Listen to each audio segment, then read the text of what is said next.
Then took Mary a pound of ointment of spikenard, very costly, and anointed the feet of Jesus, and wiped his feet with her hair. And the house was filled with the odor of the ointment. Then said one of his disciples, Judas Iscariot, Simon's son, which would later go on to betray him, why was not this ointment sold for 300 pence, and then the money given to the poor? John 12, verse 3 through 5. It was too much for Judas when he witnessed Mary's expression of complete love and commitment to Christ. Her beautiful act of worship condemned his duplicity and his self-centeredness. So he did what every other cynic does. He found fault with the person who was better than he.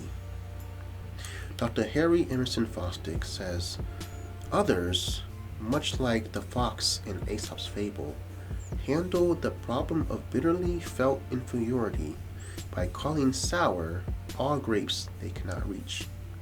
The frail youth discounts athletics.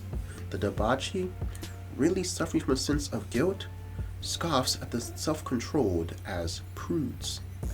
The failure at school or college, deeply humiliated, scorns intellectuals as highbrows.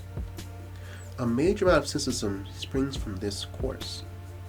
Watch what people are cynical about, and one can often discover what they lack, and subconsciously, beneath their touchy condescension, deeply wish they had.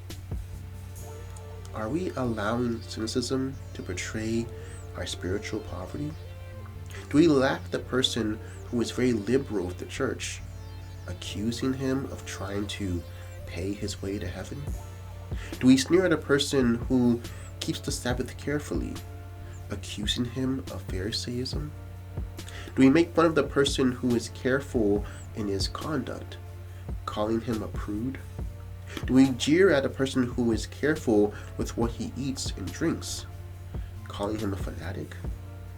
In taking these attitudes, perhaps we are following in the footsteps of Judas when he found fault with Mary. Cynicism is a disclosure of the weakness of the soul.